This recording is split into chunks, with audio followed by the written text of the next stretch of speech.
देश विदेश बैठे साडे सारे दर्शक जो इस समय जुड़ चुके हैं साडे चैनल डीडी पंजाबी दे नाल उन्हां दा निੱਘਾ स्वागत करते हैं। प्रोग्राम इहो जिहा जिहड़े तीनों खेती कानून रद्द किए गए ने उहदे बारे लाइव चर्चा करांगे इस मंच के जरिए। अज इत्थे जुड़ के गलबात करांगे उन्हां लोकां दे नाल जिहड़े लम्मा सरोकार रखते हैं, इन्हां दे नाल सारियां खबरां ते झात रखने ते नाल दी नाल ओह वर्ग ओह किसान जिहड़े इन्हां खेती कानूनों के नाल सीधे तौर पर जुड़े हुए ने। दोनों समाज के वह वर्ग वह पक्ष साडे नाल स्टूडियो च लाइव चर्चा करने लई मौजूद हो चुके हैं, पहुँच चुके हैं। एक एक करके तुहानूं मिलवाउंदे आ, उन्हां दा स्वागत करते हैं। सब तो पहला मिलवाउंदे आ सीनियर पत्रकार सुंदरपाल जी दे नाल। सुंदरपाल जी स्टूडियो च बहुत बहुत स्वागत करते हैं। बहुत बहुत धन्यवाद जी, सारिਆਂ ਨੂੰ प्यार भरी सत श्री अकाल।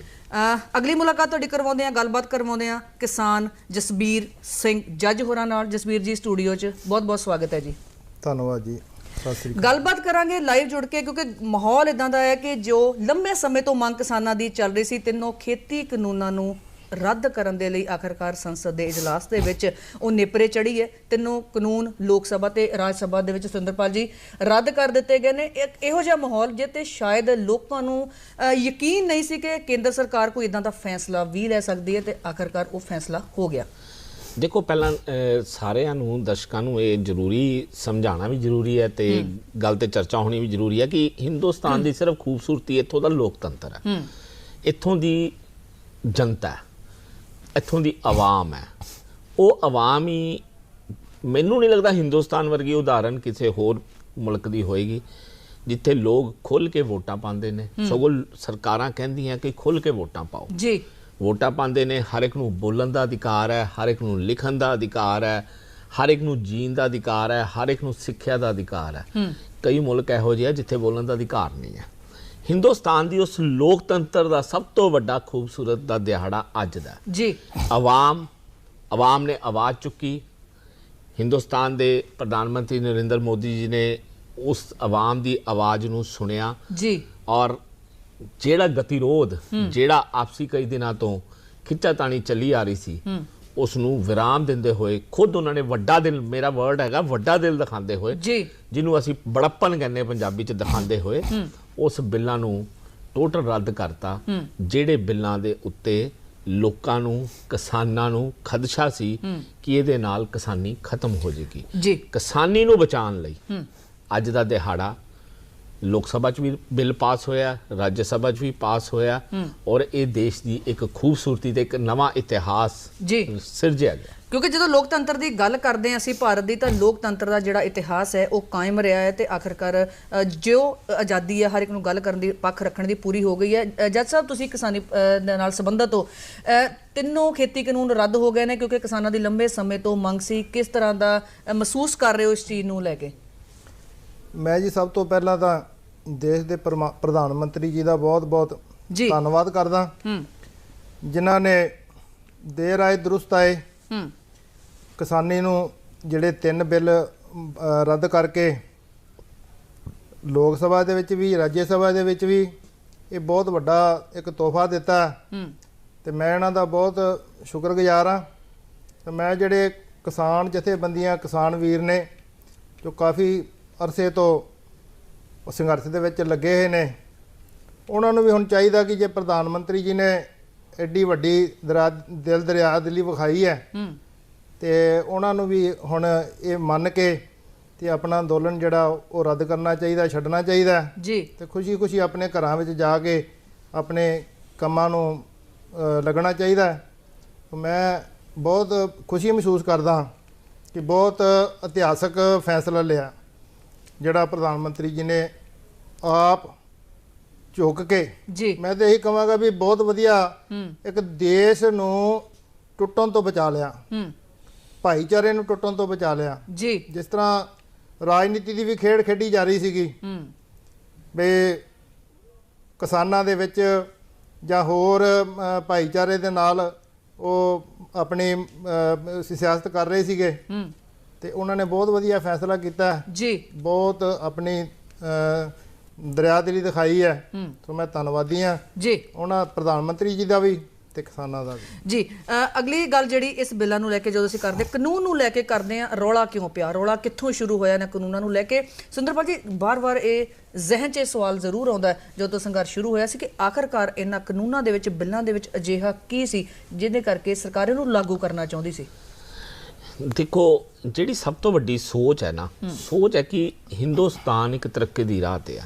ਪਹਿਲਾਂ ਇਹ ਸਮਝਣਾ ਪਏਗਾ ਕਿ ਹੁਣ ਟ੍ਰੇਨਾਂ ਸੀਗੀਆਂ ਕਿਸੇ ਟਾਈਮ ਤੇ ਕੋਲੇ ਨਾਲ ਚੱਲਦੀਆਂ ਸੀ, ਬਾਅਦ ਦੇ ਵਿੱਚ ਡੀਜ਼ਲ ਤੇ ਆ ਗਈਆਂ, ਹੁਣ ਇਲੈਕਟ੍ਰਿਸਿਟੀ ਤੇ ਆ ਗਈਆਂ, ਹੁਣ ਅੱਗੇ ਹੋਰ ਤੇਜ਼ੀ ਨਾਲ ਵੱਧ ਰਹੀਆਂ। ਕਿਸਾਨੀ ਹੈ, ਕਿਸਾਨੀ 'ਚ ਪਹਿਲਾਂ ਬੀਜ ਅਸੀਂ ਉਗਾਉਂਦੇ ਸੀ, ਫਿਰ ਅਸੀਂ ਜਿਹੜਾ ਸ਼ੋਧ ਕਰਕੇ ਹਾਈਬ੍ਰਿਡ ਬੀਜ ਲੈ ਆਏ। ਤੁਸੀਂ ਦੇਖਿਆ ਕਈ ਵਾਰੀ ਅਮਰੂਦ ਹੁਣ ਐਡਾ ਵੱਡਾ ਹੋਣ ਲੱਗ ਪਿਆ। ਅਮਰੂਦ ਬਹੁਤ ਵੱਖਰੀ ਕਿਸਮ ਦੇ, ਜੀ ਵੱਖਰੀ ਕਿਸਮ ਦੇ ਹਾਈਬ੍ਰਿਡ ਆ। ਨਵੀਆਂ ਰਿਸਰਚ ਹੁੰਦੀਆਂ। ਰਿਸਰਚ ਉਦੋਂ ਹੁੰਦੀਆਂ ਜਦੋਂ ਵਿੱਚ ਪੈਸੇ ਦਾ ਨਿਵੇਸ਼ ਹੁੰਦਾ। ਕਿਸੇ ਵੀ ਸੈਕਟਰ ਦੀ ਤਰੱਕੀ ਉਦੋਂ ਹੋ ਸਕਦੀ ਹੈ ਜਦੋਂ ਉਹਦੇ ਵਿੱਚ ਇਨਵੈਸਟਮੈਂਟ ਹੋਵੇ। ਜੀ ਜੇ ਇੰਸ਼ੋਰੈਂਸ ਚੱਲੀ ਆ ਰਹੀ ਸੀ, ਇੰਸ਼ੋਰੈਂਸ ਸੈਕਟਰ ਦੇ ਵਿੱਚ ਲਗਾਤਾਰ ਪੈਸਾ ਬਾਹਰਲੇ ਮੁਲਕਾਂ ਦੀਆਂ ਕੰਪਨੀਆਂ ਦਾ, ਹੋਰਾਂ ਦਾ ਲੱਗਿਆ, ਉਹ ਅੱਜ ਸੈਕਟਰ ਸਭ ਤੋਂ ਵੱਡਾ ਸੈਕਟਰ ਬਣ ਗਿਆ। ਕਿਸਾਨੀ ਦੇ ਵਿੱਚ ਵੀ ਇਹ ਸੋਚਿਆ ਜਾ ਰਿਹਾ ਸੀ ਕਿ ਹੁਣ ਕਿਸਾਨੀ ਜਿਹੜੀ ਹੈ ਇਹਦੇ ਵਿੱਚ ਕਾਰਪੋਰੇਟ ਸੈਕਟਰ ਦਾ, ਇਹਦੇ 'ਚ ਵੱਡੇ ਵੱਡੇ ਉਦਯੋਗਿਕ ਘਰਾਣਿਆਂ ਨੂੰ ਲਿਆਂਦਾ ਜਾਵੇ। ਤਦੇ ਉਹਨਾਂ ਨੇ ਪਹਿਲਾ ਜਿਹੜਾ ਲਾਭ ਹੈ ਕਮਰਸ਼ੀਅਲ ਟ੍ਰੇਡ, ਉਹਨੂੰ ਤਿਆਰ ਕੀਤਾ ਕਿ ਜਿਹੜੀ ਫਸਲਾਂ ਹੈਗੀਆਂ ਉਹਨੂੰ ਖਰੀਦਣ ਲਈ ਕਿਤੇ ਵੀ ਦੇਸ਼ ਦੇ ਵਿੱਚ ਕਾਰਪੋਰੇਟ ਸੈਕਟਰ ਜਿਹੜਾ ਕਿਤੇ ਵੀ ਕੋਈ ਮੰਡੀ 'ਚ ਪ੍ਰਾਈਵੇਟ ਸੈਕਟਰ ਖਰੀਦ ਸਕਦਾ। ਸੁੰਦਰਪਾਲ ਜੀ, ਤੁਹਾਡਾ ਗੱਲਬਾਤ ਜਿਹੜੀ ਇਸੇ ਤਰ੍ਹਾਂ ਜਾਰੀ ਰਹੇਗੀ। ਹੁਸ਼ਿਆਰਪੁਰ ਤੋਂ ਸਾਡੇ ਪੱਤਰਕਾਰ ਸੰਜੀਵ ਕੁਮਾਰ ਬਖਸ਼ੀ ਲਾਈਵ ਜੁੜੇ ਹੋਏ ਨੇ ਸਕਾਈਪ ਤੇ, ਉਹਨਾਂ ਨਾਲ ਅਸੀਂ ਗੱਲਬਾਤ ਕਰਦੇ ਹਾਂ। ਤਿੰਨੋਂ ਖੇਤੀ ਕਾਨੂੰਨਾਂ ਨੂੰ ਲੈ ਕੇ ਕਿਹੋ ਜਿਹੀ ਪ੍ਰਤੀਕਿਰਿਆ ਜਿਹੜੀ ਉੱਥੇ ਆ ਰਹੀ ਹੈ?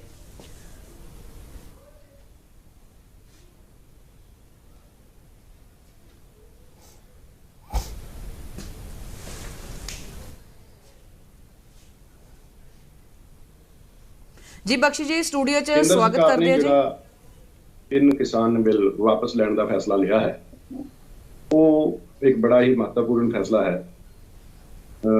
तकरीबन 1 साल तो किसान अंदोलन चल रहा थी और मांग की जा रही थी कि ਜਿਹੜੇ 3 किसान बिल लियाए गए हैं इन्हों वापस लिया जाए। तीनों कानून केंद्र सरकार ने वापस लेने का फैसला किया। प्रधानमंत्री मोदी जी ने इस बारे घोषणा की भी ये तीनों किसान बिल ਜਿਹੜੇ ਹੈਗੇ ਆ खेती के नाल संबंधित और इन्हों वापस लिया जाएगा। ये ਜਿਹੜਾ फैसला है ये अपने आप ਦੇ एक बड़ा महत्वपूर्ण फैसला है, ਜਿਹਦੇ ਨਾਲ ਸਾਡੇ ਜਿਹੜੀ देश ਦੀ किसानी की स्थिति है ਉਹਦੇ ਵਿੱਚ जो परिवर्तन लियाना चाहते सी सरकार, हालांकि वो तो संभव नहीं हो पाएगा, लेकिन सरकार वालों ਜਿਹੜੇ फैसले लोक हित ਦੇ ਵਿੱਚ ਲਾਏ ਜਾਂਦੇ ਆ ਉਹਨਾਂ ਦੇ ਵਿੱਚ ਇੱਕ ਵੱਡਾ फैसला है ਜਿਹੜਾ कि बहुत महत्व है। और आम जनता ਦੇ ਵਿੱਚ ਇਸ ਚੀਜ਼ ਨੂੰ ਲੈ ਕੇ ਇੱਕ ਜਿਹੜੀ ਹੈ ਉਹ ਅੱਛੀ ਪੋਜ਼ਿਟਿਵ ਰਾਏ ਪਾਈ ਜਾ ਰਹੀ ਹੈ। ਕਿਸਾਨਾਂ ਦਾ ਇਹ ਮੰਨਣਾ ਹੈ ਕਿ ਇਹ ਜਿਹੜੇ ਕਿਸਾਨ ਬਿੱਲ ਜਿਹੜੇ ਖੇਤੀ ਦੇ ਬਿੱਲ ਸੀਗੇ ਇਹਨਾਂ ਨੂੰ ਵਾਪਸ ਲਿਆ ਜਾਣਾ ਉਹਨਾਂ ਦੇ ਲਈ ਬਹੁਤ ਮਹੱਤਵਪੂਰਨ ਸੀ, ਉਹਨਾਂ ਦੇ ਲਈ ਬਹੁਤ ਜ਼ਰੂਰੀ ਸੀ। ਔਰ ਕਿਸਾਨਾਂ ਦੀਆਂ ਭਾਵਨਾਵਾਂ ਨੂੰ ਸਮਝਦੇ ਹੋਏ ਕਿਸਾਨ ਬਿੱਲ ਜਿਹੜੇ ਖੇਤੀ ਦੇ ਨਾਲ ਸੰਬੰਧਿਤ ਸੀਗੇ ਤਿੰਨੇ, ਜੀ ਭਾਵੇਂ ਉਹ ਐਸੈਂਸ਼ੀਅਲ ਕਮੋਡਿਟੀਜ਼ ਐਕਟ ਸੀਗਾ ਤੇ ਚਾਹੇ ਉਹ ਫਾਰਮਿੰਗ ਐਕਟ ਨਾਲ ਸੰਬੰਧਿਤ ਸੀ, ਉਹਨਾਂ ਨੂੰ ਵਾਪਸ ਲਿਆ ਜਾਣਾ ਇੱਕ ਬਹੁਤ ਪੋਜ਼ਿਟਿਵ ਨੋਟ ਦੇ ਉੱਤੇ ਆਇਆ ਹੈ। ਔਰ ਕਿਸਾਨਾਂ ਨੇ ਔਰ ਆਮ ਜਨਤਾ ਨੇ ਵੀ ਇਸ ਚੀਜ਼ ਦਾ ਬਹੁਤ ਸਵਾਗਤ ਕੀਤਾ ਹੈ, ਕਿਉਂਕਿ ਆਮ ਜਨਤਾ ਇਹ ਮੰਨ ਰਹੀ ਸੀ ਜਦੋਂ ਦੀ ਪ੍ਰਧਾਨ ਮੰਤਰੀ ਨਰਿੰਦਰ ਮੋਦੀ ਜੀ ਦੀ ਸਰਕਾਰ ਆਈ ਹੈ, ਉਹਨਾਂ ਦੇ ਸਮੇਂ ਦੇ ਉੱਤੇ ਜਿਹੜੇ ਫੈਸਲੇ ਲਏ ਜਾਂਦੇ ਸੀਗੇ ਉਹ ਹਮੇਸ਼ਾ ਲੋਕ ਹਿੱਤ ਦੇ ਵਿੱਚ ਜਿਹੜੇ ਉਹਨਾਂ ਦੀਆਂ ਪਾਲਿਸੀ ਉਹਨਾਂ ਨੂੰ ਲੈ ਕੇ ਉਹਨਾਂ ਦੇ ਬਾਰੇ ਜੋ ਜਨਤਾ ਦੀ ਰਾਏ ਹੁੰਦੀ ਹੈ ਉਹ ਬੜਾ ਮਹੱਤਵ ਰੱਖਦੀ ਹੈ। ਔਰ ਇਸ ਮਾਮਲੇ ਦੇ ਵਿੱਚ ਮੋਦੀ ਜੀ ਨੇ ਪੰਜਾਬ ਦੀ ਜਿਹੜੀ ਨਬਜ਼ ਸੀ ਉਹਨੂੰ ਪਹਿਚਾਣਿਆ, ਭਾਰਤ ਦੇ ਕਿਸਾਨਾਂ ਦੀ ਨਬਜ਼ ਨੂੰ ਪਹਿਚਾਣਿਆ, ਔਰ ਇਸ ਨੂੰ ਪਹਿਚਾਣਦੇ ਹੋਏ ਜਿਹੜੇ ਇਹ ਤਿੰਨੋਂ ਬਿੱਲ ਲਏ ਗਏ ਇਹਨਾਂ ਦਾ ਭਰਪੂਰ ਜਿਹੜਾ ਹੈ ਸਵਾਗਤ ਵੀ ਹੋਇਆ ਹੈ। ਆਮ ਜਨਤਾ ਦੇ ਵਿੱਚ ਜਿਹੜੀ ਇੱਕ ਨੋਸ਼ਨ ਸੀ, ਪਹਿਲੇ ਲੋਕ ਇਸ ਗੱਲ ਨੂੰ ਮੰਨ ਕੇ ਚੱਲਦੇ ਸੀ ਵੀ ਪ੍ਰਧਾਨ ਮੰਤਰੀ ਨਰਿੰਦਰ ਮੋਦੀ ਦੀ ਅਗਵਾਈ ਵਾਲੀ ਜਿਹੜੀ ਸਰਕਾਰ ਹੈ ਉਹ ਲੋਕ ਹਿੱਤ ਦੇ ਵਿੱਚ ਫੈਸਲੇ ਲੈਣ ਦੇ ਵਿੱਚ ਅੱਗੇ ਰਹਿੰਦੀ ਹੈ। ਔਰ ਇਸ ਨੋਸ਼ਨ ਨੂੰ ਇਹਨਾਂ ਜਿਹੜੇ ਕਾਨੂੰਨਾਂ ਦੀ ਵਾਪਸੀ ਦੇ ਨਾਲ ਹੋਰ ਮਜ਼ਬੂਤੀ ਮਿਲੀ ਆ ਔਰ ਲੋਕਾਂ ਦੇ ਵਿੱਚ ਇਸ ਚੀਜ਼ ਨੂੰ ਲੈ ਕੇ ਬੜਾ ਉਤਸ਼ਾਹ ਹੈ। ਔਰ ਇਹ ਚੀਜ਼ ਇੱਕ ਬਹੁਤ ਅੱਛੀ ਚੀਜ਼ ਹੈ ਜਿਹਨੇ, ਕਿਉਂਕਿ ਲੋਕਤੰਤਰ ਦੀ ਨਬਜ਼ ਹੁੰਦੀ ਹੈ ਲੋਕ, ਔਰ ਲੋਕਾਂ ਦੀ ਇੱਛਾ ਸੀ ਵੀ ਇਹ ਕਾਨੂੰਨ ਵਾਪਸ ਲਏ ਜਾਣ, ਤਾਂ ਉਸ ਇੱਛਾ ਦੇ ਮੁਤਾਬਕ ਕੰਮ ਕਰਦੇ ਹੋਏ ਭਾਰਤ ਦੀ ਸਰਕਾਰ ਨੇ ਇਸ ਕਾਨੂੰਨ ਨੂੰ ਵਾਪਸ ਲਿਆ, ਜਿਹੜਾ ਇੱਕ ਬਹੁਤ ਅੱਛੀ ਜਿਹੜੀ ਹੈ ਉਹ ਚੀਜ਼ ਹੈ। ਔਰ ਇਸ ਦੇ ਨਾਲ ਜਿੱਥੇ ਲੋਕਤੰਤਰ ਦੇ ਵਿੱਚ ਲੋਕਾਂ ਦਾ ਵਿਸ਼ਵਾਸ ਮਜ਼ਬੂਤ ਹੋਇਆ ਹੈ, ਸਰਕਾਰ ਦੀ ਕਾਰਗੁਜ਼ਾਰੀ ਦੇ ਵਿੱਚ ਲੋਕਾਂ ਦੇ ਵਿੱਚ ਖੁਸ਼ੀ ਪਾਈ ਜਾ ਰਹੀ ਹੈ, ਉੱਥੇ ਕਿਸਾਨਾਂ ਦੀਆਂ ਮੰਗਾਂ ਜਿਹੜੀਆਂ ਸੀ ਲੰਬੇ ਸਮੇਂ ਤੋਂ ਸੰਘਰਸ਼ ਕਰ ਰਹੇ ਸੀ ਉਹ ਵੀ ਪੂਰੀਆਂ ਹੋਈਆਂ। ਔਰ ਇੱਕ ਬੜਾ ਵਧੀਆ ਫੈਸਲਾ ਹੈ ਜਿਹਦੀ ਕਿ ਆਮ ਜਨਤਾ ਵਿੱਚ ਹਰ ਤਰ੍ਹਾਂ ਵਿੱਚ ਸ਼ਲਾਘਾ ਕੀਤੀ ਜਾ ਰਹੀ ਹੈ। ਜੀ ਅਸੀਂ ਧੰਨਵਾਦ ਕਰਦੇ ਹਾਂ ਆਪਣੇ ਪੱਤਰਕਾਰ ਸੰਜੀਵ ਕੁਮਾਰ ਬਖਸ਼ੀ ਜੀ ਦਾ, ਜਿਨ੍ਹਾਂ ਨੇ ਸਾਨੂੰ ਸਾਰੇ ਬਾਰੇ ਜਾਣਕਾਰੀ ਦਿੱਤੀ। ਔਰ ਇਸ ਤੋਂ ਬਾਅਦ ਸਾਡੇ ਸ਼ਿਸ਼ੂ ਸ਼ਰਮਾ ਜੀ ਜਿਹੜੇ ਪੱਤਰਕਾਰ ਨੇ, ਉਹਨਾਂ ਨੇ ਵੀ ਲੋਕਾਂ ਦੇ ਪ੍ਰਤੀਕਰਮ ਜਿਹੜੇ ਆ ਨੋਟ ਕੀਤੇ ਨੇ, ਰਿਕਾਰਡ ਕੀਤੇ ਨੇ। ਅਸੀਂ ਚਾਹੁੰਦੇ ਹਾਂ ਕਿ ਜਿੱਥੇ ਅਸੀਂ ਲਾਈਵ ਚਰਚਾ ਰਿਕਾਰਡ ਇੱਥੇ ਸਟੂਡੀਓ ਤੋਂ ਕਰ ਰਹੇ ਹਾਂ ਗੱਲਬਾਤ, ਅਸੀਂ ਉਹਨਾਂ ਦੇ ਪ੍ਰਤੀਕਰਮ ਲੋਕਾਂ ਦੇ ਵੀ ਤੁਹਾਨੂੰ ਦਿਖਾਈਏ। ਗੁਰਪੁਰਬ ਤੇ ਪ੍ਰਧਾਨ ਮੰਤਰੀ ਨਰਿੰਦਰ ਮੋਦੀ ਨੇ ਤਿੰਨੋਂ ਖੇਤੀ ਕਾਨੂੰਨ ਵਾਪਸ ਲੈਣ ਦਾ ਐਲਾਨ ਕੀਤਾ ਸੀ। ਉਹਨਾਂ ਕਿਸਾਨਾਂ ਨੂੰ ਭਰੋਸਾ ਦਿੱਤਾ ਸੀ ਕਿ ਇਹ ਕਾਨੂੰਨ ਸੰਸਦ ਦੇ ਸਰਦ ਰੁੱਤ ਇਜਲਾਸ ਦੇ ਪਹਿਲੇ ਦਿਨ ਹੀ ਵਾਪਸ ਕਰ ਲਏ ਜਾਣਗੇ ਤੇ ਠੀਕ ਉਸ ਤੇ ਚੱਲਦਿਆਂ ਇਹਨਾਂ ਕਾਨੂੰਨਾਂ ਨੂੰ ਸੰਸਦ ਦੇ ਇਜਲਾਸ ਵਿੱਚ ਰੱਦ ਕਰਨ ਦਾ ਬਿੱਲ ਪਾਸ ਕਰ ਦਿੱਤਾ ਗਿਆ ਹੈ। ਇਸ ਬਾਰੇ ਕਿਸਾਨਾਂ ਦਾ ਹੁਣ ਕੀ ਕਹਿਣਾ ਹੈ, ਆਓ ਅਸੀਂ ਉਹਨਾਂ ਨਾਲ ਹੀ ਗੱਲ ਕਰਦੇ ਹਾਂ। ਮੇਰਾ ਨਾਮ ਜਗਦੀਸ਼ ਸਿੰਘ ਆ ਜੀ, ਲੰਮਾ ਪਿੰਡ ਸਾਡਾ, ਜ਼ਿਲ੍ਹਾ ਜਲੰਧਰ ਸ਼ਹਿਰ। ਅਸੀਂ ਮੋਦੀ ਸਾਹਿਬ ਜੀ ਦਾ ਧੰਨਵਾਦ ਕਰਦੇ ਹਾਂ ਕਿ ਜੋ ਕ੍ਰਿਸ਼ੀ ਕਾਨੂੰਨ ਇਹਨਾਂ ਨੇ ਵਾਪਸ ਲੈ ਲਿਆ, ਉਹ ਬੜੇ ਚਿਰ ਤੋਂ ਲਟਕਦੇ ਪਏ ਸੀਗੇ। ਜੋ ਕਿਸਾਨਾਂ ਦੀਆਂ ਇਸ ਵੇਲੇ ਬਾਕੀ ਰਹਿੰਦੀਆਂ ਜਾਇਜ਼ ਮੰਗਾਂ ਹੈ, ਉਹਨਾਂ ਨੂੰ ਮੰਨ ਕੇ ਤੇ ਕਿਸਾਨ ਵੀਰਾਂ ਨੂੰ ਘਰ ਨੂੰ ਆ ਜਾਣਾ ਚਾਹੀਦਾ। ਮੇਰਾ ਨਾਮ ਕੁਲਦੀਪ ਸਿੰਘ ਸਿੱਧੂ, ਮੇਰਾ ਪਿੰਡ ਪਟਿਆਣਾ। ਤੁਸੀਂ ਹੁਣ ਕਿਰਪਾ ਕਰਕੇ ਵਾਪਸ ਆਓ ਤੇ ਆਪਾਂ ਹੁਣ ਨਾ ਹੀ ਉੱਥੇ ਜਿੱਦ ਕੇ ਅੜ ਕੇ ਬਈਏ ਤੇ ਚੰਗੀ ਗੱਲ ਆ, ਪਰ ਜੇ ਕੋਈ ਮਾੜੀ ਮੋਟੀ ਕਸਰ ਰਹਿ ਗਈ ਆ ਉਹ ਮੋਦੀ ਸਾਹਿਬ ਹੁਣ ਵਾਪਸ ਲੈ ਲੈਣ ਤੇ ਸਾਰੇ ਜ਼ਿਮੀਂਦਾਰ ਆਪਣੇ ਘਰਾਂ ਨੂੰ ਵਾਪਸ ਪਹੁੰਚ। ਮੇਰਾ ਨਾਮ ਹਰਦੇਵ ਸਿੰਘ ਹੈ, ਸਾਡਾ ਪਿੰਡ ਨੌਲੀ ਹੈ, ਜਲੰਧਰ ਵਿੱਚ ਰਹਿੰਦੇ ਅਸੀਂ। ਸਾਨੂੰ ਬਹੁਤ ਖੁਸ਼ੀ ਹੈ ਜੋ ਪ੍ਰਧਾਨ ਮੰਤਰੀ ਜੀ ਨੇ ਕਾਨੂੰਨ ਰੱਦ ਕਰਤੇ ਹੈ। ਪਾਰਲੀਮੈਂਟ ਔਰ ਸੰਸਦ ਵਿੱਚ ਵੀ ਪਾਸ ਹੋ ਚੁੱਕਿਆ ਹੈ। ਕਿਸਾਨਾਂ ਨੇ ਜੋ ਸੜਕਾਂ ਰੋਕੀਆਂ ਹੈ ਉਹਨਾਂ ਨੂੰ ਖੁਸ਼ੀ ਹੁਣ ਆਪਣੇ ਘਰ ਵਿੱਚ ਆ ਕੇ ਖੁਸ਼ੀ ਮਨਾਉਣੀ ਚਾਹੀਦੀ ਹੈ। ਹੁਣ ਸਾਨੂੰ ਕਿਸੇ ਤੇ ਕੋਈ ਇਤਰਾਜ਼ ਨਹੀਂ ਹੈਗਾ। ਪ੍ਰਧਾਨ ਮੰਤਰੀ ਨਰਿੰਦਰ ਮੋਦੀ ਜੀ ਦਾ ਅਸੀਂ ਬਹੁਤ ਧੰਨਵਾਦ ਕਰਦੇ ਹਾਂ। ਮੇਰਾ ਨਾਮ ਭਜਨ ਸਿੰਘ, ਜ਼ਿਲ੍ਹਾ ਜਲੰਧਰ, ਪਿੰਡ ਨੌਲੀ। ਇਹ ਬਹੁਤ ਵਧੀਆ ਮੋਦੀ ਸਾਹਿਬ ਨੇ ਕੀਤਾ, ਜਿਹੜਾ ਕਾਨੂੰਨ ਵਾਪਸ ਹੋ ਗਿਆ। ਹੁਣ ਸਾਡੇ ਕਿਸਾਨ ਭਰਾਵਾਂ ਨੂੰ ਵੀ ਵਾਪਸ ਚਲੋ ਆ ਜਾਣਾ ਚਾਹੀਦਾ। ਧੰਨਵਾਦ, ਬਹੁਤ ਸਾਡੇ ਨਾਲ ਧੰਨਵਾਦ ਹੈ ਜੀ। ਅਸੀਂ ਤਾਂ ਵਿੱਚ ਬਹੁਤ ਉਹਨਾਂ ਨੇ ਕੀਤਾ, ਜੋ ਚੰਗਾ ਕੀਤਾ, ਜੋ ਬਹੁਤ ਚੰਗਾ ਮੋਦੀ ਸਾਹਿਬ ਨੇ ਬਹੁਤ ਚੰਗਾ ਕੀਤਾ। ਮੇਰਾ ਇਹ ਨਾਮ ਕਸ਼ਮੀਰ ਸਿੰਘ ਆ, ਰਹਿੰਦੇ ਹਾਂ ਜਲੰਧਰ ਸ਼ਹਿਰ ਆ ਤੇ ਸਾਡਾ ਤੇ ਉਹੀ ਬੇਨਤੀ ਆ ਜ਼ਿਮੀਂਦਾਰਾਂ ਨੂੰ ਕਰਨਾ ਹੀ ਚਾਹੁੰਦੇ ਆ ਵੀ ਚਲੋ ਮੰਗਾਂ ਆਪਣੀਆਂ ਮੋਦੀ ਸਾਹਿਬ ਨੇ ਮੰਨ ਲਈਆਂ ਤੇ ਹੁਣ ਆਪਾਂ ਨੂੰ ਘਰਾਂ ਨੂੰ ਆਉਣਾ ਚਾਹੀਦਾ ਸਾਰਿਆਂ ਨੂੰ। ਤੇ ਪਾਣੀ ਪੂਣੀ ਲੱਗਣ ਦੇ ਥੇੜਿਆ, ਹੁਣ ਕਣਕਾਂ ਦੇ ਖਾਦਾਂ ਪੈਣ ਦੇ ਥੇੜਿਆ ਤੇ ਜ਼ਿਮੀਂਦਾਰ ਵਿਚਾਰੇ ਉੱਥੇ ਖਰਾਬ ਹੋਣ ਡਏ ਨੇ। ਉਹਨਾਂ ਨੂੰ ਇਹੋ ਬੇਨਤੀ ਕਰਦੇ ਵੀ ਆਪਣੇ ਘਰਾਂ ਨੂੰ ਆਉਣ ਤੇ ਆਪਣਾ ਕੰਮ ਸੰਭਾਲਣ। ਬਾਕੀ ਚਲੋ ਜਿਹੜੀਆਂ ਰਹਿੰਦੀਆਂ ਉਹ ਵੀ ਮੋਦੀ ਸਾਹਿਬ ਨੂੰ ਇਹੋ ਆਣੇ ਵੀ ਸਾਡੀਆਂ ਮੰਗਾਂ ਮੰਨੀਆਂ ਜਾਣ। ਤੇ ਇਹ ਸਨ ਜਲੰਧਰ ਜ਼ਿਲ੍ਹੇ ਦੇ ਵੱਖ-ਵੱਖ ਪਿੰਡਾਂ ਦੇ ਕਿਸਾਨ, ਜਿਨ੍ਹਾਂ ਦਾ ਮੰਨਣਾ ਹੈ ਕਿ ਹੁਣ ਬਾਰਡਰ ਤੇ ਬੈਠੇ ਕਿਸਾਨਾਂ ਨੂੰ ਆਪਣੇ ਘਰ ਵਾਪਸ ਆ ਜਾਣਾ ਚਾਹੀਦਾ ਹੈ ਤੇ ਖੇਤੀ ਦੇ ਕੰਮ ਵਿੱਚ ਲੱਗਣਾ ਚਾਹੀਦਾ ਹੈ। ਸੁਤੰਤਰ ਕੁਮਾਰ ਦੇ ਨਾਲ ਸ਼ਿਸ਼ੂ ਸ਼ਰਮਾ ਸ਼ਾਂਤਲ, ਦੂਰਦਰਸ਼ਨ ਸਮਾਚਾਰ, ਜਲੰਧਰ। ਸ਼ਿਸ਼ੂ ਸ਼ਰਮਾ ਜੀ ਦੀ ਰਿਪੋਰਟ ਤੋਂ ਬਾਅਦ ਇੱਕ ਵਾਰੀ ਸਟੂਡੀਓ 'ਚ ਫਿਰ ਲਾਈਵ ਜੁੜੇ ਹਾਂ। ਸਵਾਗਤ ਕਰਦੇ ਹਾਂ ਫਿਰ ਤੁਹਾਡਾ। ਸੁੰਦਰਪਾਲ ਜੀ ਤੇ ਜਸਵੀਰ ਸਿੰਘ ਜੱਜ ਮੇਰੇ ਨਾਲ ਨੇ। ਗੱਲਬਾਤ ਖੇਤੀ ਕਾਨੂੰਨਾਂ ਤੇ ਜਿਹੜੀ ਲਾਈਵ ਚਰਚਾ ਚੱਲ ਰਹੀ ਹੈ। ਸੁੰਦਰਪਾਲ ਜੀ, ਇਸ ਰਿਪੋਰਟ ਤੋਂ ਪਹਿਲਾਂ ਆਪਾਂ ਗੱਲਬਾਤ ਕਰ ਰਹੇ ਸੀਗੇ ਕਿ ਉਹ ਚੀਜ਼ਾਂ ਜਿਹੜੀਆਂ ਭਲਾਈ ਦੇ ਲਈ ਸੀ ਕਿਸਾਨਾਂ ਦੇ, ਜਿਹਦੇ ਕਰਕੇ ਕਾਨੂੰਨ ਲਿਆਂਦੇ ਗਏ ਸੀਗੇ, ਇਹੋ ਜਿਹੀਆਂ ਕਿਹੜੀਆਂ ਚੀਜ਼ਾਂ ਸੀ ਅਗਰ ਇਹ ਕਾਨੂੰਨ ਇੰਪਲੀਮੈਂਟ ਹੋ ਜਾਂਦੇ, ਲਾਗੂ ਹੋ ਜਾਂਦੇ ਤਾਂ ਭਲਾ ਹੋ ਸਕਦਾ ਸੀ? ਦੇਖੋ, ਹਰ ਸਿੱਕੇ ਦੇ ਦੋ ਪਹਿਲੂ ਹੁੰਦੇ ਆ। ਇਹ ਤਾਂ ਦੇਖਣ ਵਾਲੇ ਨੂੰ ਲੱਗਦਾ ਕਿ ਇਹ ਸਿੱਕੇ ਦਾ ਪਹਿਲੂ ਕਿੱਦਾਂ ਦਾ, ਲੇਕਿਨ ਜਦੋਂ ਵੀ ਅਸੀਂ ਚਰਚਾ 'ਚ ਬੈਠਦੇ ਹਾਂ ਸਿੱਕੇ ਦੇ ਦੋਨੋਂ ਪਹਿਲੂਆਂ ਦੇ ਉੱਤੇ ਚਰਚਾ ਹੋਣੀ ਚਾਹੀਦੀ ਹੈ। ਜਿਹੜੀ ਗੱਲ ਹਜੇ ਮੈਂ ਵਾਪਸ ਆ ਰਿਹਾ ਕਿ ਪਹਿਲੇ ਕਾਨੂੰਨ ਦੇ ਵਿੱਚ ਜਦੋਂ ਅਸੀਂ ਦੱਸਦੇ ਸੀ ਕਿ ਵੱਡੇ ਸੈਕਟਰਾਂ ਨੂੰ ਲਿਆਉਣ ਦੀ ਕੋਸ਼ਿਸ਼ ਕੀਤੀ ਜਾ ਰਹੀ ਸੀ ਕਿ ਵੱਡੇ ਸੈਕਟਰ ਆਣਗੇ, ਕਿਸਾਨੀ ਜਦੋਂ ਫਸਲ ਮੰਡੀਆਂ 'ਚ ਰੁਲਦੀ ਆ ਜੀ, ਬਾਹਰ ਪਈ ਰਹਿੰਦੀ ਹੈ, ਕਈ ਵਾਰੀ ਬਾਰਿਸ਼ ਆ ਜਾਂਦੀ ਹੈ, ਨਮੀ ਹੋ ਜਾਂਦੀ ਹੈ ਔਰ ਸਰਕਾਰੀ ਇਨਫਰਾਸਟ੍ਰਕਚਰ ਇੰਨਾ ਸਟਰੋਂਗ ਨਹੀਂ ਹੈ। ਹੁਣ ਪਿੱਛੇ ਬਾਰਿਸ਼ਾਂ ਆਈਆਂ, ਝੋਨੇ ਦੀ ਫਸਲ ਗਿੱਲੀ ਹੋ ਗਈ, ਨਮੀ ਵੱਧ ਗਈ, ਸਰਕਾਰ ਨੂੰ ਖਰੀਦਣੀ ਫਿਰ ਵੀ ਪਈ ਆ। ਪ੍ਰਾਈਵੇਟ ਸੈਕਟਰ ਜਿਹੜਾ ਉਹਨਾਂ ਨੇ ਮੰਡੀਆਂ ਨੂੰ ਆਧੁਨਿਕ ਢੰਗ ਨਾਲ ਤਿਆਰ ਕਰਨਾ ਸੀ, ਮੰਡੀਆਂ ਦੇ ਵਿੱਚ ਫਸਲ ਆਂਦੀ, ਆਪਣੇ ਆਪ ਖਰੀਦੀ ਜਾਂਦੀ। ਕਾਰਪੋਰੇਟ ਸੈਕਟਰ ਜਿਹੜਾ ਜੀ ਉਹ ਉਹਨਾਂ ਨੂੰ ਲਿਆ ਕੇ ਸਿਰਫ ਇੱਕ ਨਿਵੇਸ਼ ਕਰਾਉਣਾ ਸੀ। ਨਿਵੇਸ਼ ਜਿੱਥੇ ਹੁੰਦਾ ਉੱਥੇ ਹਮੇਸ਼ਾ ਜਦੋਂ ਨਿਵੇਸ਼ ਹੁੰਦਾ ਉੱਥੇ ਇੱਕ ਰੈਵੋਲੂਸ਼ਨ ਆਉਂਦੀ ਹੈ, ਕ੍ਰਾਂਤੀ ਆਉਂਦੀ ਹੈ। ਇਹਦਾ ਪਹਿਲਾ ਫਾਇਦਾ ਸੀ। ਜਿਹੜਾ ਤੀਜਾ ਫਾਇਦਾ ਜਿਹੜਾ ਨਾ ਦੇਖਣ ਨੂੰ ਲੱਗਦਾ ਕਿ ਕਿਸਾਨਾਂ ਨੂੰ ਲੱਗਦਾ ਸੀ ਕਿ ਇਹ ਸਾਡੀਆਂ ਜ਼ਮੀਨਾਂ ਜਿਹੜੀਆਂ ਇਹ ਚਲੀਆਂ ਜਾਣਗੀਆਂ, ਮੁੜ ਕੇ ਵਾਪਸ ਨਹੀਂ ਆਣਗੀਆਂ ਜੀ। ਹੁਣ ਵੱਡੇ ਸ਼ਹਿਰਾਂ 'ਚ ਚਲੇ ਜਾਈਏ, ਵੱਡੇ ਸ਼ਹਿਰਾਂ ਦੇ ਵਿੱਚ ਵੱਡੇ ਮਾਲ ਨੇ, ਸਾਰਿਆਂ ਦੇ ਵਿੱਚ ਵੱਡੀਆਂ ਕਾਰਪੋਰੇਟ ਸੈਕਟਰ ਦੀਆਂ ਕੰਪਨੀਆਂ, ਕਿਤੇ ਕੋਈ ਫੂਡ ਦੀ ਕੰਪਨੀ ਚੱਲ ਰਹੀ ਹੈ, ਕਿਤੇ ਕੋਈ ਫੂਡ ਦੀ ਚੇਨ ਚੱਲ ਰਹੀ ਹੈ। ਇਹ ਸਾਰੀਆਂ ਕੰਪਨੀਆਂ ਦੇ ਨਾਲ ਜਦੋਂ ਉਹਨਾਂ ਨੂੰ ਮਿੱਥੇ ਹੋਏ ਤਰੀਕ ਤੇ ਮਿੱਥੇ ਹੋਏ ਕਿਰਾਏ ਜਿਹੜੇ ਆ ਉਹਨਾਂ ਦੇ ਖਾਤਿਆਂ 'ਚ ਜਾਂਦੇ ਆ ਜੀ, ਤੇ ਬਾਹਰ ਬੈਠੇ NRI ਵੀ ਮਹਿਸੂਸ ਕਰਦੇ ਆ ਕਿ ਅਸੀਂ ਕਿਸੇ ਬੈਂਕ ICI ਨੂੰ ਦਿੱਤਾ, HDFC ਨੂੰ ਦਿੱਤਾ, ਸਾਨੂੰ ਟਿਚ 10 ਤਰੀਕ ਨੂੰ ਕਿਰਾਇਆ ਆਉਂਦਾ। ਔਰ ਹਜੇ ਵੀ ਜੇ ਆਪਾਂ ਕਹੀਏ ਕਿ ਵੱਡੇ ਜ਼ਮੀਂਦਾਰਾਂ ਨੇ ਆਪ ਨਹੀਂ ਜ਼ਮੀਂਦਾਰੀ ਖੇਤੀ ਬਹੁਤ ਘੱਟ ਕਰਦੇ ਨੇ, ਉਹਨਾਂ ਨੇ ਹਾਲੇ ਤੇ ਅੱਗੋਂ ਕਿਸਾਨਾਂ ਨੂੰ ਦਿੱਤੀਆਂ ਹੁੰਦੀਆਂ ਜੀ। ਬਾਅਦ ਦੇ ਵਿੱਚ NRI ਤਕਲੀਫਾਂ ਚਾਹੁੰਦੇ ਨੇ ਕਿ ਸਾਡੀ ਜ਼ਮੀਨ ਖਾਲੀ ਨਹੀਂ ਹੋ ਰਹੀ ਹੈ, ਬਈ ਇਹ ਮੇਰਾ ਰਿਸ਼ਤੇਦਾਰ ਮੈਨੂੰ ਹਾਲੇ ਤੇ ਦੇ ਕੇ ਗਿਆ ਸੀ, ਨੱਪ ਕੇ ਬਹਿ ਗਿਆ। ਕੋਟਾ ਕਚਹਿਰੀਆਂ 'ਚ ਇਦਾਂ ਦੇ ਕੇਸਾਂ ਦੀ ਲੰਬੀ ਲਿਸਟ ਹੈਗੀ ਆ। ਜੇ ਇਹੀ ਵੱਡੀਆਂ ਕੰਪਨੀਆਂ ਆ ਜਾਂਦੀਆਂ ਜੀ ਤੇ ਵੱਡੀਆਂ ਕੰਪਨੀਆਂ ਨੂੰ ਜ਼ਮੀਨਾਂ ਕਿਰਾਏ ਤੇ ਚਲੀਆਂ ਜਾਂਦੀਆਂ ਤੇ ਉਹੀ ਬੈਠੇ ਹੋਏ NRI ਜਾਂ ਹੋਰ ਲੋਕ ਸੁਰੱਖਿਅਤ ਮਹਿਸੂਸ ਕਰਦੇ ਜੀ। ਦੂਜਾ ਤਾਂ ਇਹਦਾ ਜਿਹੜਾ ਆਪਾਂ ਕਹੀਏ ਕਿ ਕੰਟਰੈਕਟ ਫਾਰਮਿੰਗ ਦਾ ਐਕਟ ਸੀਗਾ, ਜਿਹਨੂੰ ਸੰਸ਼ੋਧਨ ਕੀਤਾ ਗਿਆ ਸੀ, ਉਹ ਨਵਾਂ ਨਹੀਂ ਲਿਆਂਦਾ ਸੀ, ਸੰਸ਼ੋਧਨ ਕੀਤਾ ਗਿਆ ਸੀ, ਕਿਉਂਕਿ ਕੰਟਰੈਕਟ ਫਾਰਮਿੰਗ ਤਾਂ ਪਹਿਲਾਂ ਹੀ ਚੱਲ ਰਹੀ ਹੈ ਜੀ। ਉਹਦੇ 'ਚ ਸਿਰਫ ਸੰਸ਼ੋਧਨ ਕਰਕੇ ਵੱਡੀਆਂ ਕੰਪਨੀਆਂ ਨੂੰ ਇਜਾਜ਼ਤ ਦਿੱਤੀ ਗਈ ਸੀ। ਤੀਜਾ ਜਿਹੜਾ ਸੀਗਾ ਕਿ ਇਸੈਂਸ਼ੀਅਲ ਕੋਮੋਡਿਟੀ, ਜਿਹਦੇ ਵਿੱਚ ਅਸੀਂ ਭੰਡਾਰਨ ਕਿਸੇ ਵੀ ਚੀਜ਼ ਦਾ ਕੁਝ ਵਸਤਾਂ ਨੂੰ ਛੁੱਟ ਦਿੱਤੀ ਗਈ ਸੀ ਕਿ ਉਹ ਭੰਡਾਰਨ ਕਰ ਸਕਦੇ ਆ ਜੀ। ਲੇਕਿਨ ਇਹਨਾਂ ਦੇ ਵਿੱਚੋਂ ਜਿਹੜੀ ਤਾਂ ਇਹ ਤਾਂ ਪੋਜ਼ਿਟਿਵ ਸੀਗਾ ਕਿ ਸਰਕਾਰ ਸੋਚਦੀ ਸੀ ਕਿ ਕਿਸਾਨੀ ਦੇ ਕਿੱਤੇ ਨੂੰ ਆਪਾਂ ਨਿਵੇਸ਼ ਕਰਾਈਏ ਤੇ ਨਵੀਆਂ ਮਸ਼ੀਨਰੀਆਂ, ਨਵੇਂ ਆਧੁਨਿਕਰਨ ਦੀਆਂ ਚੀਜ਼ਾਂ ਲੈ ਕੇ ਆਈਏ ਤੇ ਹਾਈਬ੍ਰਿਡ ਬੀਜਾਂ ਦੇ ਨਾਲ ਨਵੀਂ ਫਸਲ ਤਿਆਰ ਕਰੀਏ, ਐਕਸਪੋਰਟ ਵਧਾਈਏ, ਕਿਉਂਕਿ ਪੰਜਾਬ ਦਾ ਚੌਲ ਜਿਹੜਾ ਖਾੜੀ ਦੇਸ਼ਾਂ 'ਚ ਜਾ ਰਿਹਾ ਜੀ। ਅਸੀਂ ਪੰਜਾਬ ਦੇ ਵਿੱਚੋਂ ਕਰੀਬ 132-33 ਲੱਖ ਟਨ ਜਿਹੜਾ ਅਸੀਂ ਚੌਲ ਪੈਦਾ ਕਰ ਰਹੇ ਹਾਂ। ਔਰ ਅਸੀਂ ਆਪਣਾ ਪਾਣੀ ਵੀ ਇਹਦਾ ਜਿਹੜਾ ਵਾ ਉਹ ਬਹੁਤ ਡੂੰਘਾ ਚਲਾ ਗਿਆ।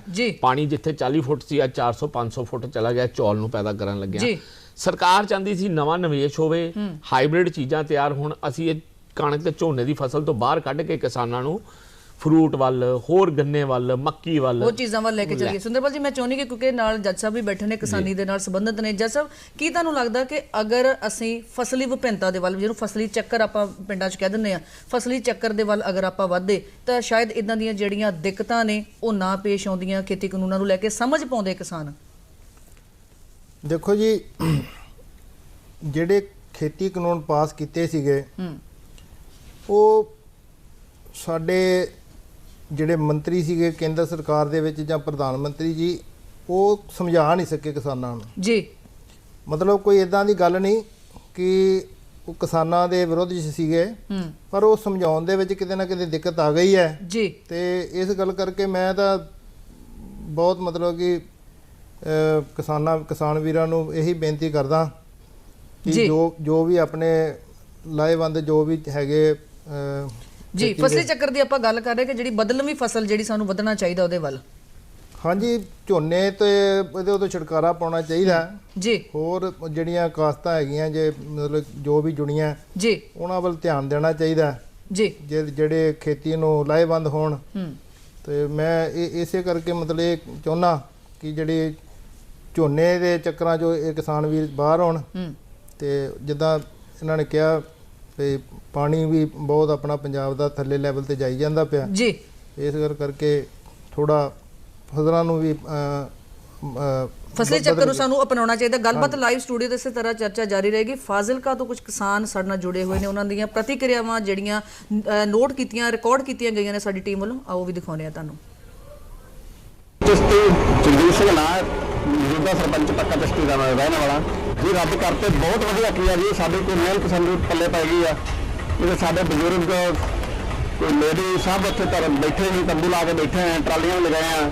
ਤੇ ਪਹਿਲਾਂ ਕਰਦੇ ਤੇ ਸਾਨੂੰ ਉਦੋਂ ਵੱਧ ਕੇ ਖੁਸ਼ੀ ਸੀਗੀ। ਅਵਤਾਰ ਸਿੰਘ ਪਿੰਡ ਪੱਕਾ ਚਸ਼ਤੀ ਦੇ ਵੀ ਇਹ ਸਾਨੂੰ ਕਿਸਾਨਾਂ ਨਾਲ ਜਿਹੜੀ ਗੱਲ ਤੁਸੀਂ ਅੱਛੀ ਹੈ ਵੀ ਉਹਦੇ ਕਾਮਯਾਬ ਵਾਧੇ ਹੋ ਚੁੱਕੇ ਨੇ। ਅਸੀਂ ਉਹਦੇ ਬਹੁਤ ਖੁਸ਼ ਹਾਂ ਕਿ ਅਸੀਂ ਮੋਦੀ ਸਾਹਿਬ ਦਾ ਧੰਨਵਾਦ ਕਰਦੇ ਹਾਂ ਕਿ ਇਹ ਸਾਡੇ ਕਾਨੂੰਨ ਬੰਨੇ ਗਏ, ਸਾਡੀ ਮਿਹਨਤ ਪੱਲੇ ਪੈ ਗਈ ਹੈ। ਅਸੀਂ ਬਹੁਤ ਖੁਸ਼ ਹਾਂ, ਬਹੁਤ ਹੀ। ਮੇਰਾ ਨਾਮ ਬਲਦੇਵ ਸਿੰਘ ਹੈ, ਜੈਸਲਪੁਰ ਰਹਿਣ ਵਾਲਾ ਸ਼ੇਰੀ ਤੋਂ। ਜਿਹੜਾ ਕ੍ਰਿਸ਼ੀ ਕਾਨੂੰਨ ਰੱਦ ਕੀਤੇ ਗਿਆ, ਬਹੁਤ ਵਧੀਆ ਕੰਮ ਕੀਤਾ, ਇਹ ਬਹੁਤ ਸਰਾਹਣਯੋਗ ਹੈ। ਸੋ ਖੇਤੀ ਕਾਨੂੰਨਾਂ ਦੇ ਰੱਦ ਹੋਣ ਤੇ ਵੱਖ-ਵੱਖ ਤਰ੍ਹਾਂ ਦੀ ਪ੍ਰਤੀਕਿਰਿਆ ਜਿਹੜੀ ਲੋਕਾਂ ਵੱਲੋਂ ਆ ਰਹੀ, ਉੱਤੇ ਵੀ ਗੱਲਬਾਤ ਚੱਲ ਰਹੀ ਹੈ, ਤੁਹਾਨੂੰ ਦਿਖਾਈ ਵੀ ਜਾ ਰਹੀ ਹੈ ਤੇ ਨਾਲ ਦੀ ਨਾਲ ਲਾਈਵ ਅਸੀਂ ਸਟੂਡੀਓ ਤੋਂ ਵੀ ਬਣੇ ਹੋਏ ਹਾਂ। ਸੁੰਦਰਪਾਲ ਜੀ, ਜੱਜ ਸਾਹਿਬ ਨਾਲ ਜਿਸ ਤਰ੍ਹਾਂ ਆਪਾਂ ਗੱਲ ਕਰ ਰਹੇ ਸੀ ਕਿ ਫਸਲੀ ਵਿਭਿੰਨਤਾ ਇੱਕ ਅਹਿਮ ਮੰਨੀ ਜਾ ਰਹੀ ਹੈ, ਕਿਉਂਕਿ ਜਦੋਂ ਅਸੀਂ ਕਹਿੰਦੇ ਹਾਂ ਸਾਨੂੰ ਮੁੱਲ ਨਹੀਂ ਮਿਲਿਆ ਸਹੀ ਤਰੀਕੇ ਦੇ ਨਾਲ, ਸਾਡੀ ਫਸਲ ਖਰਾਬ ਹੋ ਗਈ, ਅਸੀਂ ਗੁੱਸਾ ਸਰਕਾਰ ਤੇ ਕੱਢਦੇ ਹਾਂ, ਤੇ ਕਿਉਂ ਨਹੀਂ ਫਿਰ ਅਸੀਂ ਥੋੜਾ ਜਿਹਾ ਫਸਲੀ ਚੱਕਰ ਨੂੰ ਬਦਲ ਲੈਂਦੇ, ਝੋਨੇ ਦੀ, ਕਣਕ ਦੀ, ਜਿਹੜੇ ਅਸੀਂ ਕੋਈ ਰੋਟੇਸ਼ਨ ਜਿਹੜੀ ਫੜੀ ਹੋਈ ਹੈ ਉਹਨੂੰ ਤੋੜਦੇ। ਦੇਖੋ, ਵੱਖ-ਵੱਖ ਸਰਕਾਰਾਂ ਵੱਲੋਂ ਉਪਰਾਲੇ ਕੀਤੇ ਜਾਂਦੇ ਆ, ਲੇਕਿਨ ਮੈਨੂੰ ਨਹੀਂ ਲੱਗਦਾ ਕਿ ਦੇਖੋ ਪੰਜਾਬ ਦਾ ਕਿੱਸਾ ਜਿਹੜਾ ਕਿੱਤਾ ਨਾ ਉਹ ਕਿਸਾਨੀ ਆ। ਅਸੀਂ ਕਣਕ ਤੇ ਝੋਨੇ ਦੀ ਫਸਲ ਚੋਂ ਇੱਕ ਦਿਨ ਪੰਜਾਬ ਨੂੰ ਬਾਹਰ ਕੱਢਣਾ ਹੀ ਪੈਣਾ। ਅੱਜ ਨਿਕਲ ਜਾਈਏ 40 ਸਾਲਾਂ ਬਾਅਦ ਨਿਕਲ ਜਾਈਏ 30 ਸਾਲਾਂ ਬਾਅਦ। ਹੁਣ ਮੱਧ ਪ੍ਰਦੇਸ਼ ਹੈ, ਮੱਧ ਪ੍ਰਦੇਸ਼ ਦੇ ਵਿੱਚ ਜਿਹੜੀ ਕਣਕ ਹੈ ਉਹ ਪੰਜਾਬ ਦੇ ਬਰਾਬਰ ਪੈਦਾਵਾਰ ਹੋਣ ਲੱਗ ਪਈ ਹੈ। ਠੀਕ ਹੈ, ਕਿਸੇ ਟਾਈਮ ਪੰਜਾਬ ਦਾ ਪਾਣੀ ਬਹੁਤ ਵਧੀਆ ਸੀ, ਪੰਜਾਬ ਦੇ ਇੱਕ ਕੁਰਬਾਨੀ ਦਿੱਤੀ ਜਦੋਂ ਦੇਸ਼ ਦੇ ਵਿੱਚ ਅਨਾਜ ਨਹੀਂ ਸੀ, ਉਹ ਅਨਾਜ ਉਗਾਇਆ। ਲੇਕਿਨ ਹੁਣ ਕਿਸੇ ਕਿਸੇ ਤਰ੍ਹਾਂ ਬਾਕੀ ਦੇਸ਼ ਦੇ ਕਿਸਾਨਾਂ ਵੱਲ ਵੀ ਦੇਖਣਾ ਚਾਹੀਦਾ ਕਿ ਕਿਸਾਨ ਕਿੰਨੀ ਤਰੱਕੀ ਕਰਕੇ ਅੱਗੇ ਜਾ ਰਿਹਾ।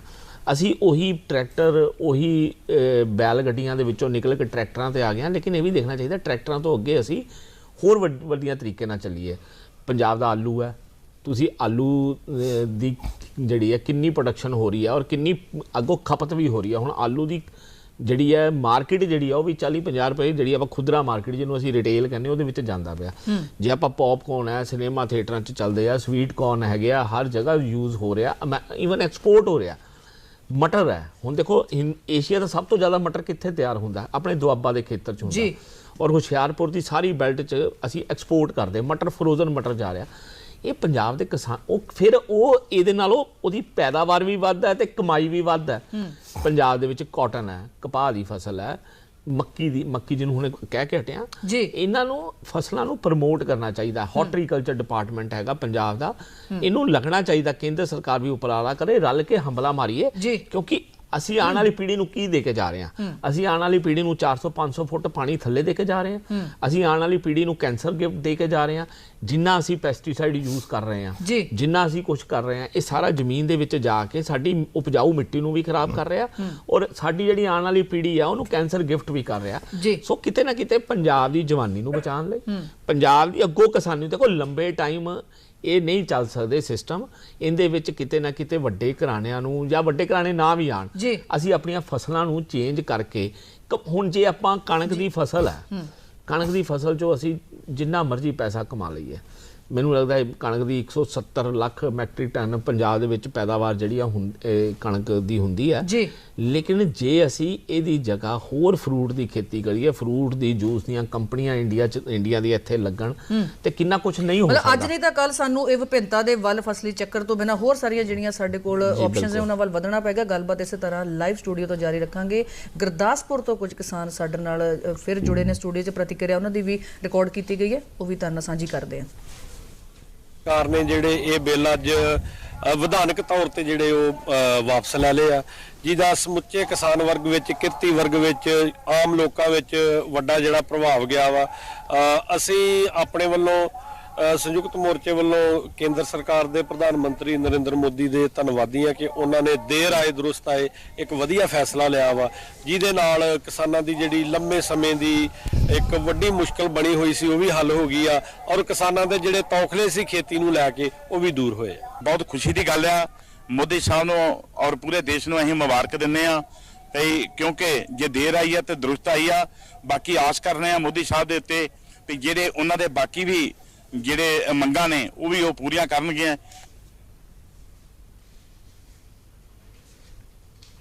ਲਾਈਵ ਇੱਕ ਵਾਰੀ ਸਟੂਡੀਓ ਤੋਂ ਅਸੀਂ ਫਿਰ ਜੁੜ ਚੁੱਕੇ ਹਾਂ ਜੀ ਤੁਹਾਡੇ ਨਾਲ। ਗੱਲਬਾਤ ਹੁਣ ਫਿਰ ਕਰਦੇ ਹਾਂ ਕਿ ਖਦਸ਼ੇ, ਡਰ, ਟੈਨਸ਼ਨ, ਚਿੰਤਾ ਕਿ ਜਦੋਂ ਖੇਤੀ ਕਾਨੂੰਨ ਅਗਰ ਲਾਗੂ ਹੋ ਗਏ ਤਾਂ ਕੀ ਹੋਏਗਾ। ਅਸੀਂ ਚਾਹੁੰਦੇ ਹਾਂ ਕਿ ਤੁਹਾਡਾ ਤੇ ਜੱਜ ਸਾਹਿਬ ਦਾ ਪ੍ਰਤੀਕਰਮ ਜੋ ਬਹੁਤ ਮਹੱਤਵਪੂਰਨ ਹੈ ਇਹਦੇ ਤੇ ਸਿੰਦਰਪਾਲ ਜੀ ਕਿਵੇਂ ਇਹਨੂੰ ਦੇਖ ਰਹੇ ਹੋ?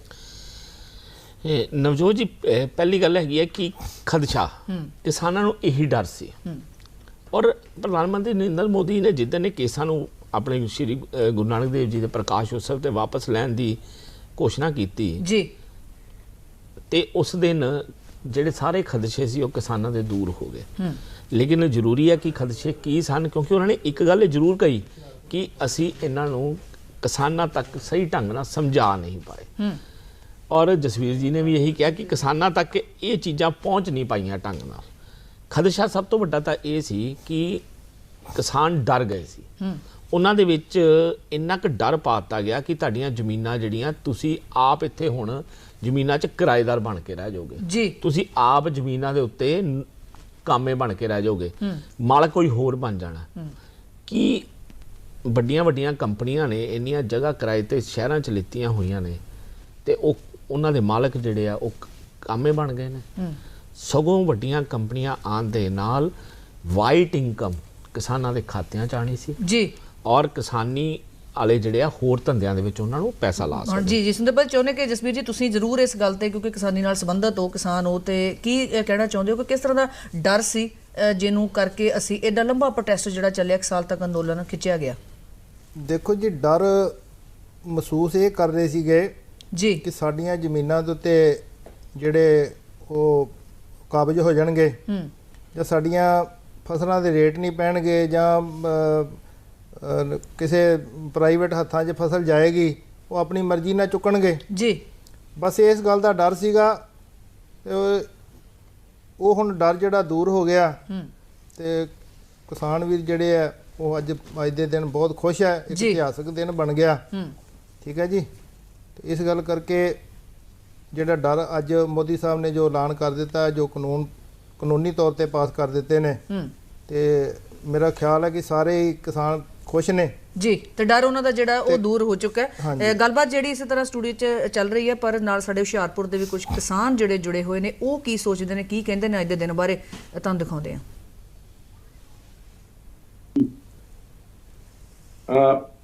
ਕੇਂਦਰ ਸਰਕਾਰ ਨੇ ਜਿਹੜਾ ਇਹ ਕਿਸਾਨ ਬਿੱਲ ਜਿਹੜੇ ਹੈ ਉਹ ਕਿਸਾਨਾਂ ਦੀਆਂ ਮੰਗਾਂ ਤੋਂ ਬਾਅਦ ਖੇਤੀ ਬਿੱਲ ਵਾਪਸ ਲਏ, ਇਹ ਦੇਸ਼ ਦੇ ਵਿੱਚ ਇੱਕ ਨਵੀਂ ਸ਼ੁਰੂਆਤ ਵੀ ਹੋਈ ਹੈ। ਅੱਜ ਤੱਕ ਇਹ ਵੇਖਣ ਦੇ ਵਿੱਚ ਆਉਂਦਾ ਰਿਹਾ ਵੀ ਜਦੋਂ ਵੀ ਕੋਈ ਕਾਨੂੰਨ ਬਣਾਇਆ ਜਾਂਦਾ ਹੈ, ਲੋਕ ਉਹਦੇ ਪਸੰਦ ਉਹਨੂੰ ਕਰਨ ਜਾਂ ਨਾ ਕਰਨ, ਤਾਂ ਉਹਦੇ ਵਿੱਚ ਕੋਈ ਸਰਕਾਰ ਹੈ ਬਹੁਤਾ ਪਰਿਵਰਤਨ ਥੋੜਾ ਬਹੁਤ ਕਰ ਦਿੰਦੀ ਹੈ, ਲੇਕਿਨ ਲੋਕਾਂ ਦੀਆਂ ਇੱਛਾਵਾਂ ਦੇ ਮੁਤਾਬਕ ਕਈ ਵਾਰ ਕਾਨੂੰਨ ਜਿਹੜੇ ਹੈ ਉਹ ਨਹੀਂ ਵੀ ਖਰੇ ਉਤਰਦੇ, ਤਾਂ ਉਹਨਾਂ ਨੂੰ ਫਿਰ ਵੀ ਲਾਗੂ ਕੀਤਾ ਜਾਂਦਾ ਹੈ। ਪਰ ਇਸ ਮਾਮਲੇ ਦੇ ਵਿੱਚ ਇਹ ਇੱਕ ਨਵੀਂ ਸ਼ੁਰੂਆਤ ਜਿਹੜੀ ਹੈ ਉਹ ਕੇਂਦਰ ਸਰਕਾਰ ਨੇ ਕਰ ਦਿੱਤੀ ਹੈ ਕਿ ਕਿਸਾਨਾਂ ਦੀ ਜਿਹੜੀਆਂ ਮੰਗਾਂ ਸੀ, ਆਮ ਲੋਕਾਂ ਦੀ ਵੀ ਜਿਹੜੀ ਚਾਹਤ ਸੀਗੀ, ਉਹਦੇ ਮੁਤਾਬਕ ਚੱਲਦੇ ਹੋਏ ਕੇਂਦਰ ਸਰਕਾਰ ਨੇ ਜਿਹੜਾ ਫੈਸਲਾ ਲਿਆ ਔਰ ਇਹ ਕਾਨੂੰਨ ਜਿਹੜੇ ਵਾਪਸ ਹੋਏ ਆ, ਇਹਨਾਂ ਦਾ ਜਿਹੜਾ ਹੈ ਉਹ ਖੇਤੀ ਦੇ ਉੱਤੇ, ਭਾਰਤ ਦੀ ਲੋਕਤੰਤਰ ਦੇ ਉੱਤੇ ਇੱਕ ਲੰਬਾ ਜਿਹੜਾ ਹੈ ਸਮਾਂ ਅਸਰ ਪਵੇਗਾ ਔਰ ਜਨਤਾ ਦੀਆਂ ਜਿਹੜੀਆਂ ਭਾਵਨਾਵਾਂ ਦੇ ਮੁਤਾਬਕ ਚੱਲਣ ਵਾਲੀ ਜਿਹੜੀ ਵਿਚਾਰਧਾਰਾ ਹੈ ਉਹਦੇ ਉੱਤੇ ਖਰਾ ਉਤਰਦੇ ਹੋਏ ਲੋਕਤੰਤਰ ਨੂੰ ਪੂਰਾ ਮਜ਼ਬੂਤੀ ਮਿਲੇਗੀ ਇਸ ਚੀਜ਼ ਦੇ ਨਾਲ। ਔਰ ਆਮ ਜਿਹੜਾ ਕਿਸਾਨ ਹੈ, ਜਿਹੜਾ ਕਿ ਚਾਹੇ ਇਹਨਾਂ ਕਾਨੂੰਨਾਂ ਨੂੰ ਸਮਝ ਨਹੀਂ ਪਾਇਆ ਜਾਂ ਉਹ ਅਸੀਂ ਕਹੀਏ ਵੀ ਕਿਤੇ ਕਮਿਊਨੀਕੇਸ਼ਨ ਗੈਪ ਰਹਿ ਗਿਆ ਜਾਂ ਸਮਝਾਈ ਗੱਲ ਨਹੀਂ ਜਾ ਸਕੀ, ਤਾਂ ਉਹ ਵੀ ਇਸ ਚੀਜ਼ ਨੂੰ ਲੈ ਕੇ ਤਾਂ ਖੁਸ਼ ਹੈ ਵੀ ਸਰਕਾਰ ਨੇ ਜਿਹੜੀ ਹੈ ਉਹ ਆਮ ਕਿਸਾਨ ਦੀ ਗੱਲ ਮੰਨੀ, ਕਿਉਂਕਿ ਕਿਸਾਨਾਂ ਦੀ ਮੰਗ ਜਿਹੜੀ ਸੀ ਉਹ ਲੰਬੇ ਸਮੇਂ ਤੋਂ, ਇਹ ਸਾਲ ਭਰ ਤੋਂ ਜਦੋਂ ਕਾਨੂੰਨ ਲਾਗੂ ਹੋਏ ਸੀ, ਚਲੀ ਆ ਰਹੀ ਸੀ ਵੀ ਇਹਨਾਂ ਕਾਨੂੰਨਾਂ ਨੂੰ ਵਾਪਸ ਲਿਆ ਜਾਵੇ, ਲੇਕਿਨ ਜਨਤਾ ਦੀਆਂ ਭਾਵਨਾਵਾਂ ਦੇ ਮੁਤਾਬਕ ਚੱਲਦੇ ਹੋਏ ਉਹਨਾਂ ਕਾਨੂੰਨਾਂ ਨੂੰ ਵਾਪਸ ਲਿਆ ਜਾਣਾ ਆਪਣੇ ਆਪ ਦੇ ਵਿੱਚ ਇੱਕ ਬਹੁਤ ਵੱਡੀ ਗੱਲ ਹੈ। ਜੀ ਜੀ ਸੰਜੀਵ ਕੁਮਾਰ ਬਖਸ਼ੀ ਜੀ, ਲਾਈਵ ਜੁੜਨ ਤੇ ਅਸੀਂ ਧੰਨਵਾਦ ਕਰਦੇ ਹਾਂ ਤੁਹਾਡਾ। ਲੋਕਾਂ ਦੀਆਂ ਉਮੀਦਾਂ ਤੇ ਸਰਕਾਰ ਖਰੀ ਉਤਰੀ, ਉਹਨਾਂ ਦੀਆਂ ਭਾਵਨਾਵਾਂ ਨੂੰ ਰੁਲਣ ਨਹੀਂ ਦਿੱਤਾ ਗਿਆ, ਲੋਕਤੰਤਰ ਦੀ ਜਿਹੜੀ ਸੁਰੱਖਿਆ ਪੂਰੀ ਕੀਤੀ ਗਈ। ਤੇ ਹੁਣ ਆਪਾਂ ਅਗਲਾ ਜਿਹੜਾ ਸਵਾਲ ਸਾਡੇ ਮੂਹਰੇ ਇਹ ਆਉਂਦਾ ਕਿ ਜਦੋਂ ਕਦੇ ਵੱਡੀ ਕਿਸਾਨੀ ਨੂੰ ਲੈ ਕੇ ਜਾਂ ਛੋਟੀ ਕਿਸਾਨੀ ਨੂੰ ਲੈ ਕੇ ਸੈਂਟਰ ਗਵਰਨਮੈਂਟ ਦੇ ਵੱਲੋਂ ਕੋਈ ਇੱਦਾਂ ਦੀਆਂ ਭਵਿੱਖ ਦੇ ਵਿੱਚ ਕੋਈ ਕਾਨੂੰਨ ਆਉਂਦਾ, ਭਲਾਈ ਸਕੀਮਾਂ ਆਉਂਦੀਆਂ, ਕੀ ਤੁਹਾਨੂੰ ਲੱਗਦਾ ਕਿ ਜੋ ਮੋਦੀ ਸਾਹਿਬ ਨੇ ਇਹ ਫੈਸਲਾ ਲਿਆ ਤੇ ਉਹਦੇ ਤਹਿਤ ਲੋਕ ਅੱਗੇ ਤੋਂ ਇਸ ਦੇ ਰਸਤੇ ਤੇ ਚੱਲਣਗੇ, ਵਿਸ਼ਵਾਸ ਕਰਨਗੇ? ਦੇਖੋ, ਸਭ ਤੋਂ ਵੱਡੀ ਗੱਲ ਹੈ ਕਿ ਪਹਿਲਾਂ ਕੋਈ ਕਾਨੂੰਨ ਬਣਾਉਣ ਤੋਂ ਪਹਿਲਾਂ ਜ਼ਰੂਰ ਉਸ ਟ੍ਰੇਡ ਦੇ ਨਾਲ ਜੁੜੇ ਬੰਦਿਆਂ ਦੀ, ਉਸ ਟ੍ਰੇਡ ਦੇ ਵਿੱਚ ਬੈਠੇ ਜਥੇਬੰਦੀਆਂ ਦੀ ਬੈਠਕਾਂ ਬੁਲਾ ਕੇ ਉਹਨਾਂ ਨੂੰ, ਉਹਨਾਂ ਦੇ ਵਿਚਾਰ ਵਿੱਚ ਹਰ ਚੀਜ਼ ਦੇ ਉੱਤੇ ਉਹਨਾਂ ਦੇ ਵਿਚਾਰ ਲੈ ਕੇ ਉਹਨੂੰ ਸ਼ਾਮਲ ਕੀਤਾ ਜਾਣਾ ਚਾਹੀਦਾ, ਕਿਉਂਕਿ ਜਿਹੜੀ ਸਰਕਾਰਾਂ ਹੈ ਨਾ ਉਹ ਜਨਤਾ ਲਈ ਹੁੰਦੀਆਂ ਤੇ ਜਨਤਾ ਨੂੰ ਸਮਰਪਿਤ ਹੁੰਦੀਆਂ। ਬਿਲਕੁਲ, ਉਹਨਾਂ ਦਾ, ਸਰਕਾਰਾਂ ਦਾ ਪਹਿਲਾ ਕੰਮ ਹੁੰਦਾ ਲੋਕ ਭਲਾਈ। ਹੁਣ ਜਿਹੜੀ ਇੱਥੇ ਇੱਕ ਮਿਸਕਮਿਊਨੀਕੇਸ਼ਨ ਬਖਸ਼ੀ ਜੀ ਦੱਸ ਰਹੇ ਸੀ, ਉਹ ਮਿਸਕਮਿਊਨੀਕੇਸ਼ਨ ਇੱਕ ਇਹ ਵੀ ਪੈਦਾ ਹੋਈ ਕਿ ਪੰਜਾਬ 'ਚ ਕਰੀਬ 1850 ਮੰਡੀਆਂ, ਜਿੱਥੇ 23,000 ਏਜੰਟ, ਜਿਹਨੂੰ ਆਪਾਂ ਆੜਤੀਆ ਕਹਿੰਦੇ ਹਾਂ, ਉਹ ਕੰਮ ਕਰਦਾ। ਹੁਣ 23,000 ਆੜਤੀਆਂ ਨੂੰ ਇਹ ਲੱਗਿਆ ਕਿ ਕਿਸਾਨ ਸਿੱਧੀ ਫਸਲ ਵੱਡੇ ਲੋਕਾਂ ਨੂੰ ਵੇਚਣਗੇ ਤੇ ਆੜਤੀਆ ਕਿੱਥੇ ਜਾਏਗਾ? ਉਹਨਾਂ ਨੇ ਤਾਂ ਆਪਣਾ ਇੱਕ ਮੈਨੇਜਰ 20,000 ਤੇ ਰੱਖ ਦੇਣਾ, 2 ਅਸਿਸਟੈਂਟ ਮੈਨੇਜਰ ਰੱਖ ਦੇਣੇ ਆ, ਦਫ਼ਤਰ ਬਣਾ ਦੇਣੇ ਆ, ਉੱਥੋਂ ਪੈਸੇ ਜਾਈ ਜਾਣੇ ਖਾਤਿਆਂ 'ਚ। ਉਹ 23,000 ਬੰਦੇ ਦੇ ਵਿੱਚ ਇਹ ਭਰਮ ਪੈਦਾ ਹੋ ਗਿਆ, ਸਾਜੀ ਰੋਜੀ ਗਈ। ਹੁਣ ਕਿਸਾਨ ਤਾਂ ਆਪਣਾ ATM ਆੜਤੀਏ ਨੂੰ ਮੰਨਦੇ ਆ, ਰਾਤੀ 2 ਵਜੇ ਵੀ ਉਠਾ ਕੇ ਉਹਦੇ ਕੋਲ ਪੈਸੇ ਲੈ ਲੈਂਦੇ ਆ, ਵਿਆਹ ਤੇ ਵੀ ਲੈ ਲੈਂਦੇ ਆ ਤੇ ਹਾੜੀ ਸੋਣੀ ਦੇ ਸੀਜ਼ਨ ਤੇ ਵੀ ਲੈ ਲੈਂਦੇ ਆ। ਉਹ 23,000 ਜਿਹੜਾ ਆੜਤੀਆ ਸੀ ਉਹ ਵੀ ਖੁੱਲ੍ਹ ਕੇ ਕਿਸਾਨਾਂ ਦੀ ਮਦਦ ਦੇ ਵਿੱਚ ਖੜਾ ਹੋਇਆ ਜੀ। ਜਦੋਂ ਕਾਨੂੰਨ ਜੇ ਕਿਤੇ ਬਣਾਉਣ ਤੋਂ ਪਹਿਲੇ ਇਹ ਆੜਤੀਆਂ ਨੂੰ ਜਾਂ ਕਾਨੂੰਨ ਬਣਾਉਣ ਤੋਂ ਬਾਅਦ ਆੜਤੀਆਂ ਨੂੰ ਸਮਝਾਇਆ ਜਾਂਦਾ ਕਿ ਤੁਹਾਡੇ ਲਈ ਅਸੀਂ ਜੇ ਇਹਦਾ ਤੁਹਾਡਾ ਇੱਥੇ ਨੁਕਸਾਨ ਹੋਏਗਾ, ਅਸੀਂ ਤੁਹਾਡੀ ਕਮਿਸ਼ਨ ਜਿਹੜੀ ਆ ਉਹਦਾ ਬੰਦੋਬਸਤ ਵੱਡੀਆਂ ਕੰਪਨੀਆਂ ਪਹਿਲਾਂ ਹੀ ਕਰਨਗੀਆਂ, ਉਹਨੂੰ ਲਾਗੂ ਕੀਤਾ ਜਾ ਸਕਦਾ ਸੀ।